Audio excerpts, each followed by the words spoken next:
ಪಡುಬಿದ್ರಿಯ Kanchinadka bus ನಿಲ್ದಾಣದ ಸಮೀಪ ಆಭರಣ ಜ್ಯುವೆಲ್ಲರ್ಸ್ ಮತ್ತು ಆಭರಣ ಮೋಟಾರ್ ಶೋರೂಮ್ ಉದ್ಘಾಟನೆಗೊಂಡಿತು.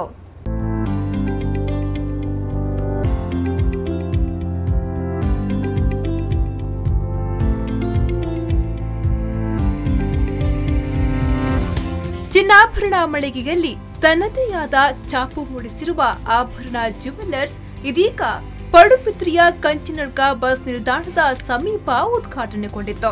ಆಭರಣ ಜ್ಯುವೆಲ್ಲರ್ಸ್ ಮತ್ತು ಆಭರಣ ಮೋಟಾರ್ಸ್ ಶೋರೂಮ್ ಮಳಿಗೆಯನ್ನ ಮಧುಕರ ಎಸ್ ಕಾಮತ್ ಮತ್ತು ರಾಧಾ ಎಂ ಕಾಮತ್ ಅವರು ದೀಪ ಬೆಳಗಿಸಿ ಉದ್ಘಾಟಿಸಿದರು.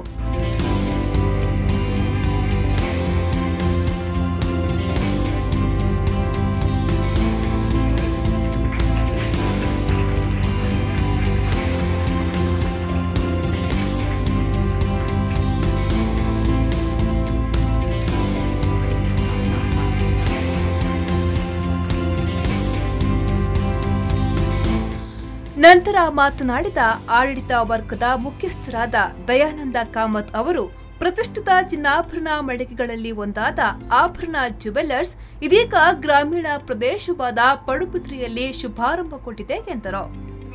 ಶಾಖೆ ನಾವು ಪಡುಬಿದ್ರಿಯಲ್ಲಿ ಓಪನ್ ಮಾಡ್ತಾ ಇದ್ದೇವೆ. ಬಹಳ ಒಂದು ಹೆಮ್ಮೆ ವಿಷಯ ಹೇಳಿದ್ರೆ, ಇಷ್ಟು ವರ್ಷಗಳ ಕಾಲ ನಮ್ಮ ನಿರಂತರ ಸೇವೆಯಿಂದ ನಮ್ಮ ಪಶ್ಚಿಮ ಕರಾವಳಿಯಲ್ಲಿ ಬಹಳ ಒಂದು ಹೆಸರು ಹೋದಂತಹ ಒಂದು ನಮ್ಮ ಆಭರಣ ಸಂಸ್ಥೆಯು ಈ ಪಡುಬಿದ್ರಿಯಲ್ಲಿ ಮಾಡುವಂತ ನಮಗೆ ಬಹಳ ಹೆಮ್ಮೆ ಅನಿಸ್ತಾ ಇದೆ. ಇಲ್ಲಿಯ ಸ್ಥಳೀಯ ಜನರ ಸಹಕಾರ ಬಹಳ ಮುಖ್ಯ. ನಮಗೆ ನಾವು ಗಿರಾಕಿಗೋಸ್ಕರ ಏನ್ ಬೇಕಾದ್ರೂ ಮಾಡಲು ತಯಾರಿರುತ್ತೇವೆ. ಅದರಿಂದಾಗಿ ನಿಮ್ಮೆಲ್ಲರ ಸಹಕಾರ ಕೊಡಬೇಕು. ಆನಂತರ ವಿತ್ತ ವಿಭಾಗ ಅಧಿಕಾರಿ ವಿನೋದ್ ಕಾಮತ್ ಅವರು ಮಾತನಾಡಿ, ಪಡುಬಿದ್ರಿಯಲ್ಲಿ ಪ್ರಪ್ರಥಮ ಬಾರಿಗೆ ಆಭರಣ ಜ್ಯುವೆಲ್ಲರ್ಸ್ ಮತ್ತು ಆಭರಣ ಮೋಟಾರ್ ಶೋರೂಮ್ ಅನ್ನ ಒಂದೇ ಬಾರಿಗೆ ಉದ್ಘಾಟನೆಗೊಳಿಸಲಾಗಿದೆ. ಇದರಿಂದ ಈ ಭಾಗದ ಜನರಿಗೆ ಉಪಯೋಗವಾಗಲಿದೆ ಎಂದು ಹೇಳಿದರು.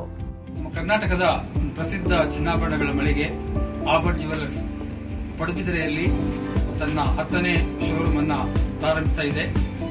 1935ರಿಂದ ಈ ಸಂದರ್ಭ ಕಾರ್ಯಕ್ರಮದಲ್ಲಿ ಆಭರಣ ಸಂಸ್ಥೆಯ ಪ್ರಮುಖರಾದ ಸುಭಾಷ್ ಸಿಎಂ ಕಾಮತ್, ಮಹೇಶ್ ಎಂ ಕಾಮತ್, ನವೀನ್ ಚಂದ್ರ ಜೆ ಶೆಟ್ಟಿ, ಆನಂದ್ ಅಮೀನ್, ಆಭರಣ ಮೋಟಾರ್ಸ್ನ ಮಹಾಪ್ರಬಂಧಕರಾದ ರಮೇಶ್ ಆಚಾರ್ಯ, ಸಂಪತ್ ಆಚಾರ್ಯ, ಸದಾಶಿವ ಆಚಾರ್ಯ ಇನ್ನಿತರರು ಹಾಜರಿದ್ದರು.